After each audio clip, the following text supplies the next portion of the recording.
We're looking at Forsyth County, Georgia, and specifically how institutionalized exclusion there really changed gears after 1988. Yeah, it's a fascinating and frankly disturbing evolution. To get the shift, you first have to understand the baseline. It's a starting point. Right. Forsyth County was deliberately established as a sundown county. This was brutally cemented back in 1912. That was the Oscarville expulsion. Exactly. Over 1,000 black residents were violently driven out. That act wasn't just violence, it set a clear goal: keep the county almost entirely white. That goal shaped everything that followed. And 1988 is our pivot point because the old methods, the overt violence, suddenly got very, very expensive. Precisely. It was the civil suit after the 1987 Brotherhood March. Peaceful marchers were attacked. And the attackers lost in court. Big time. Huge. A $950,400 judgment against the Southern White Knights, a KKK group. That sent a shockwave. Okay, so nearly $1 million. That must have forced a serious rethink. It absolutely did. That judgment showed that the way these groups were organized publicly essentially made them sitting ducks for lawsuits. They couldn't afford that kind of liability. So they had to adapt. Yeah. So the hate groups adapt financially, but the local government had its own learning curve too. Definitely. They also ran into legal trouble with their older methods. There was a key Supreme Court case in 1992. Forsyth County, Georgia, v. the Nationalist Movement, right? About protest permits. That's the one.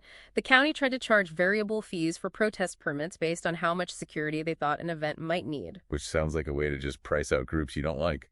And the Supreme Court agreed. They said it gave administrators unbridled discretion, which is unconstitutional. You can't have subjective rules like that. Okay, so if subjective discretionary power was off the table, what did they turn to?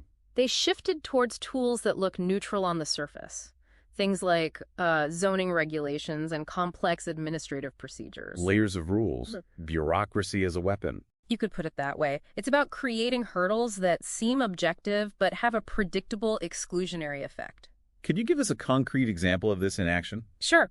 A really clear recent example is the county's 2019 ban on short-term rentals, or STRs. Like Airbnbs. Exactly. The ordinance banned rentals for less than 30 days in almost all residential areas. And the official justification was? Oh, the usual thing is noise, traffic, preserving neighborhood character. Plausible concerns on their face. But the effect was different. The functional effect was to pretty much eliminate temporary accommodation. No short stays means no transient visitors or very few. It's like black visitors from nearby Atlanta coming to enjoy Lake Lanier, for example. So by banning short rentals, they effectively create a barrier unless you can buy property or rent long term. So pulling this all together, what we're seeing is this kind of mutually beneficial relationship between the financially shielded hate groups pushing ideology and a local government using seemingly neutral administrative tools. It's a functional symbiosis, absolutely, where these complex, burdensome administrative rules, what some scholars call racialized administrative burdens, become the successor to the old Jim Crow violence. The complexity does the work of exclusion. Which makes it harder to fight because it all looks legitimate on paper. Much harder. And that raises a final point, maybe something for you, the listener, to think about if you want to dismantle this kind of modern exclusion. It's not just about targeting the hate groups directly. That's part of it, but it's incredibly difficult to challenge these administrative systems based on intent.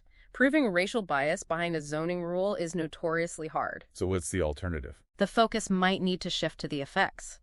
Legal strategy centered on disparate impacts, showing how these facially neutral laws actually harm certain groups disproportionately, regardless of the stated intent. So challenging the outcomes, not just the motives. Exactly. That focus on disparate impact, rather than chasing proof of hidden bias, might just be the critical battleground for ensuring equitable access in places like Forsyth County today.